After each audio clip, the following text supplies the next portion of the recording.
Let's get to it. Okay, so for Mythic Vexiona, you're going to want 3 tanks, 4 healers, and a mix of ranged and melee DPS. Not how you break that down. Now, for the tanks themselves, I'm going to go ahead and pause this and talk a little bit about that. So, when you do 3 tanks, you can absolutely do this with 2 tanks. You absolutely do not need a blood DK anymore. But if you do 3 tanks, it's just a lot easier to control, and the tanks aren't really switching their roles.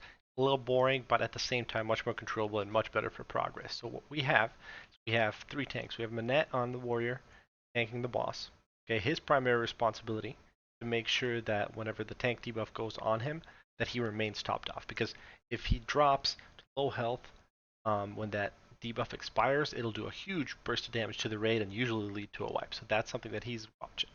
Me, I'm just picking up ascendants, moving him around at the start of the fight and during the transitions.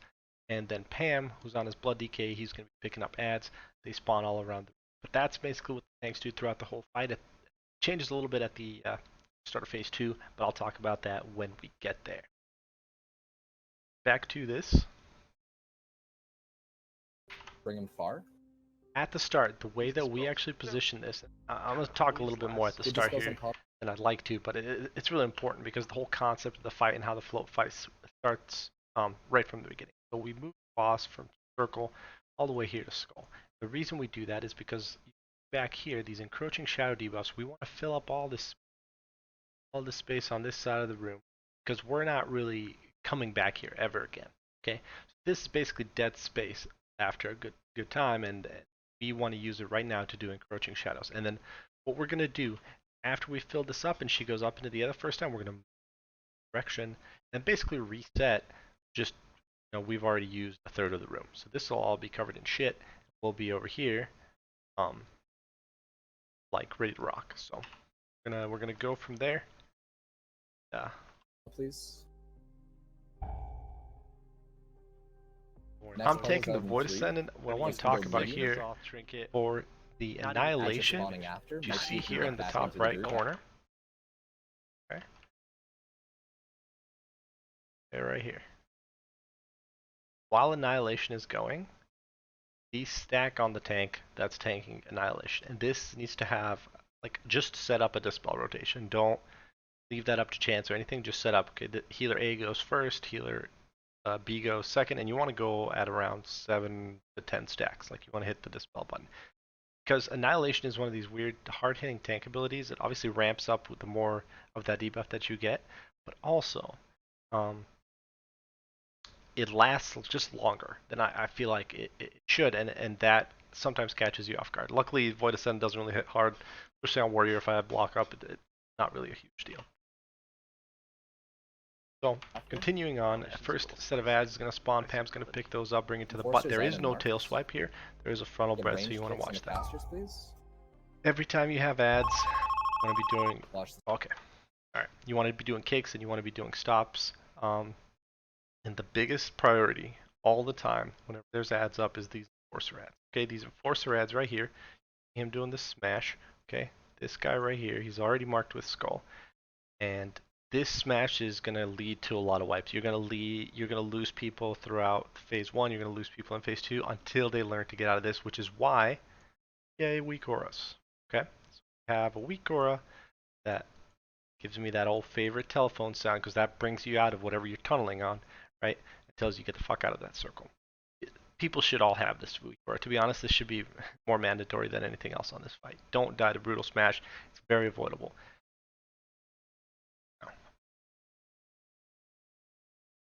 Smash. Stacking. Keep puddles close. Puddles can be close. This is kind of it's one of these fights where you think it's an AoE fight and it is kind of a padding fight, but really it's all about priority damage on Vexiona. You want to cleave off the boss once the priority adds in Mythic, that's the enforcers. Once those are down, you want to be on it. And what you'll hear is Squawk's going to be calling go medium, go far, or safe. Whenever he says they're safe, that means he wants the people that are dropping the debuff to go as far as possible. Make sure we're baiting balcony lane. Balcony. Gotta save. Keep these puddles close. Puddles close. Actually, I'm trying to find a good spot to pause here. Okay.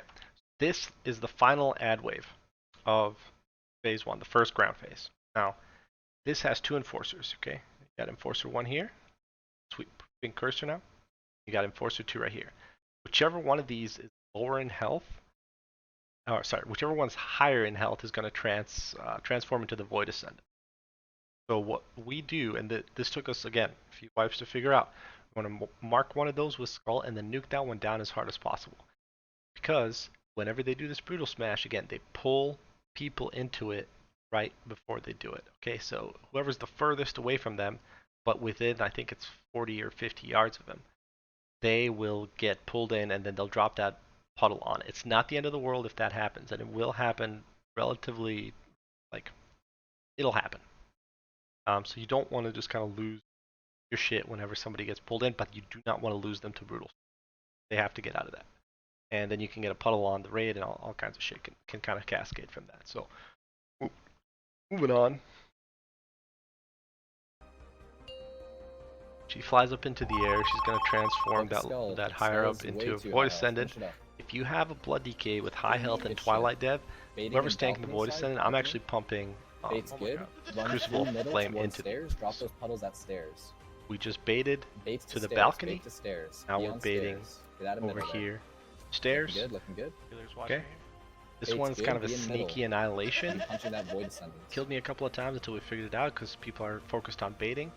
Okay. We want to be killing off any ads that are left, and you just want to be working this. Stay in middle. Do not be on balcony. That's right. Go to balcony. As the tank for the Void Ascendant, you always want to be aware of what's going on. Make sure you do not point that beam way out. So, you heard that call for encroaching shadows to go way out. We're trying to fill up the area by Skull still. We got tons of room here. And what Manette's going to do when he brings Vexiona down is he's actually going to straggle that lane between middle and balcony. Those can stay fairly close. We're going to get a hard ad wave here. There's 3 ad waves in this. It's marked Skull. Okay. If you're the third tank like I am, you want to be doing stops and interrupts as much as you can, okay? And then let the BK or whoever your ad tank is, let them really gather and pick the ads up. And then you guys clap. Good. You want to be focusing on Vexiona. Yes, grab Cordius, please. Battle res out there. Keep everything going. And next again, can go far. once you figure out this dance with the puddles, not a huge deal.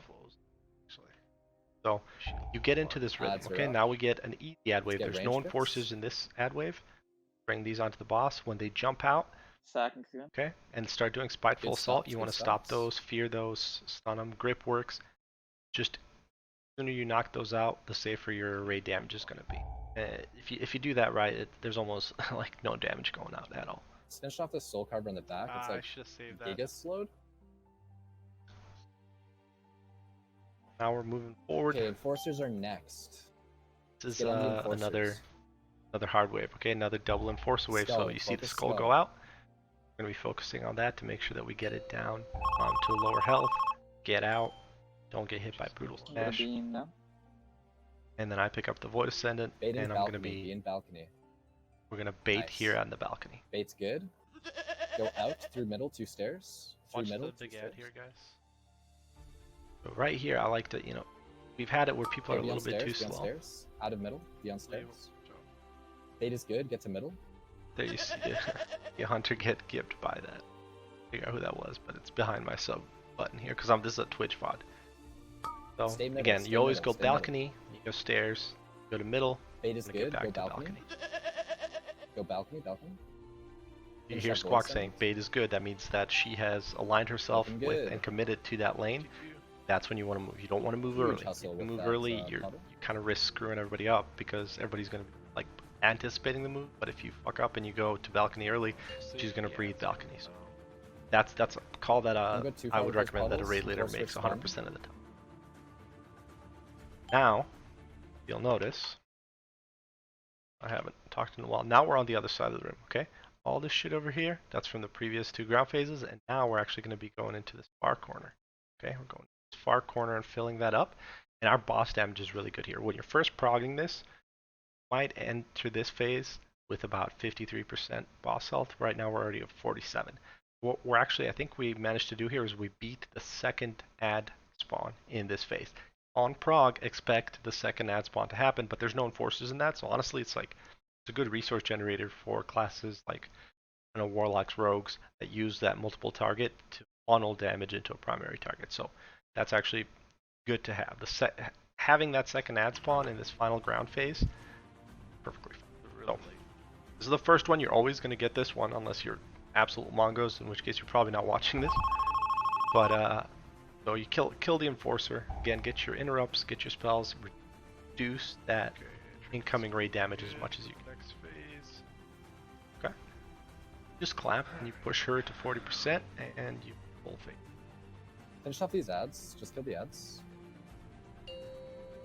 Good. And there we go. So now we're going into phase 2. Phase 2. Remember, in Mythic, there's going to be breaths staying in going the middle on. here. So, Staying in the middle.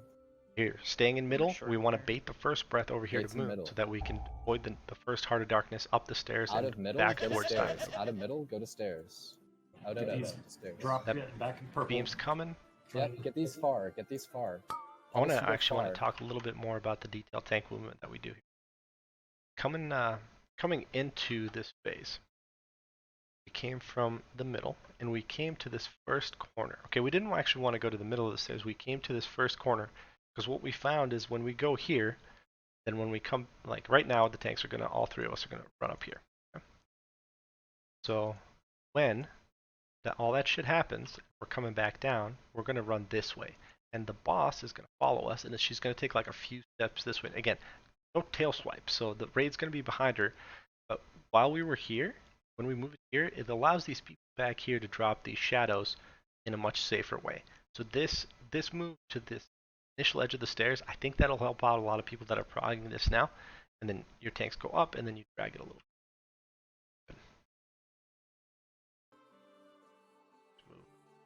Good job. Okay, there's a breath here, so if you want the tank to have it, then if you're tank not coming in. tanking the Alex, boss, go you to don't want to middle. get hit by that to keep your stacks nice. First tank. tank soak. First tank soak. Alright, so now the Decimator comes, and Let's there's a Val, tank soak. squawk, There's a drag. rhythm to Get this, in okay? Decimator and tank. Before the tank soak, a couple things to say. So, what we have assigned is that we actually have 6 people total in each tank soak. 3 of those are tanks, and then the other 3 are classes with strong defensives or immunities. Don't need an immunity because it doesn't do anything about the debuff that you gain. The tank debuff applies 60 stacks of the stacking debuff in this fight. It splits evenly amongst the people in it. So if you have 6 people, you get 10 stacks per. 10 stacks is pretty manageable. And like I said, the immunity doesn't do anything to clear it, but it helps with kind of like that spike in damage and helps you smooth it out until your healers kind of catch up. So we have immunity classes on this one. There's hunters. On the other one, I believe it's mages later on in the fight. And then you kind of want to be killing it by the time the third one comes out. Or you want to be really low so you can kind of limp it home. This is a rekill, so we actually kill it pretty early. But I'll talk about that here a little bit later. Mouse. Right. Tank correct. soaked. There's a breath really quickly after that, so your tank's got to get used to that movement. Now there's going to be a middle Bait beam. is good. Go to stairs. Bait is good. Baited well, Hearts. Run away. and we're going to go up the stairs. Yeah, main cursor. Oh, you want to have that for third. My bad. All A good. little bit of all a good. healing cooldown mistake, but Use personal our zone, DPS is that's all. pumping. But we're doing Moving to middle. Out of stairs. Moving to middle. Second tank. second tank soak. Again, 6 people getting into this. And now this one. So after this, there's going to be a breath. We're going to Run move. from this and after heart this, there's going to to be a stairs heart. and use Okay? huge defenses. This is a different. Okay, this is big damage. Big damage. Probably the biggest damage in the fight. Okay, the tanks are going to go. We're going to fuck off this way. So we can't go up the stairs because the raid has filled up all the room over here with purple shit. So the tanks are going to go over here, and the raid is going to go up the stairs, or in this area. And again, but we don't want to do that early because we're baiting the main beam in this middle area. From this heart, we gotta go Run to as stairs. far as you can as well. Yep. Zach, Fall off can you damage, shout? guys. When that shout. Yeah, we have a shout going out that helps limit that damage. The tank's got to get back, and we got to Stay bait safe, stairs guys. Be now. in stairs. Okay. We pick up Or pen. pep- You want to taunt? Now we're sub 5%. okay. This is Yeah, the taunt third out, soak. Group soak. Everyone who can. Third soak is kind of everybody that can, but you got to make Alex, sure that you towards don't hit middle. people with the Good debuff. stuff. And then you would just go back to the middle and go. Slob. So pretty straightforward. Hopefully you guys can get in there and execute, and see you next time.